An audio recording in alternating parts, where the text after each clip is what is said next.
আসসালামু আলাইকুম। আশা করছি সবাই ভালো আছে। তো সকাল থেকে হচ্ছে আজকের ব্লগটা নিলাম। তো সকালবেলা হচ্ছে নাস্তা বানানো হচ্ছে, রুটি বানানো হয়ে গেছে। তারপর হচ্ছে ছেঁকা হচ্ছে আরকি।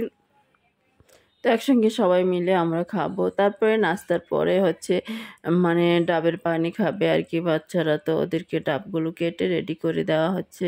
তারপরে এই তো সকালবেলা হচ্ছে মানে খেজুরের রস পেস্ট থেকে আনা হলো। তো খেজুরের রসগুলো একদম সকাল সকাল যেহেতু আসলো, তো এগুলোকে ছেঁকে নেওয়া হচ্ছে আর কি।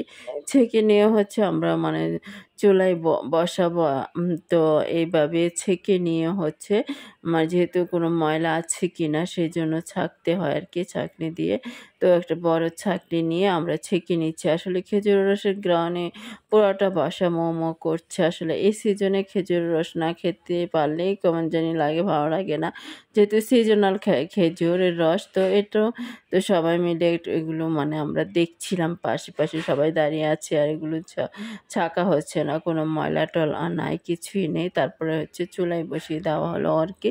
চুলায় হচ্ছে বসার পর এই তো রান্না করা হচ্ছে আসলে পোলাও চাল দিয়ে। মানে এটা রান্না করাটা অনেক সহজ। তাই তো রান্নার পরে হচ্ছে মানে একটু টেস্ট করে দেখছি কেমন হলো রান্নাটা। তারপরে এই তো মা তো চুলগুলো আমার বসরা চুলগুলো শুকিয়ে দিচ্ছে, একটু একটু বাহিরে যাব। তো চুলগুলো ভিজাওয়ার এমনিতে ঠান্ডা লেগে যায়। তারপরে এই তো বাহিরে মানে আসলাম, ডক্টরের কাছে আসছি আর কি।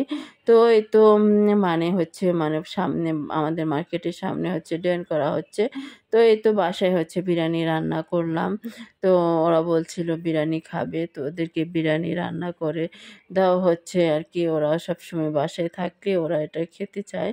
তো ওদেরকে সেজন্য আর কি বিরিয়ানিটা রান্না করে দেওয়া হচ্ছে। তো বিরিয়ানির মাংসটা রান্না করার পরে হচ্ছে চাউলটা ভালোভাবে ভেজে নিচ্ছি, পোলাও চালটা। তারপরে এই তো একসঙ্গে মিশিয়ে দিয়ে তারপরে সিদ্ধর জন্য হচ্ছে পানি দেওয়া হবে পরিমাণ মতো। পানি দেওয়া হবে যেহেতু জর্জরে করে খাবে আর কি, সেই পরিমাপে পানি দিলাম। তারপরে এই তো কিছুক্ষণ নেড়ে চেড়ে এখন ঢাকনা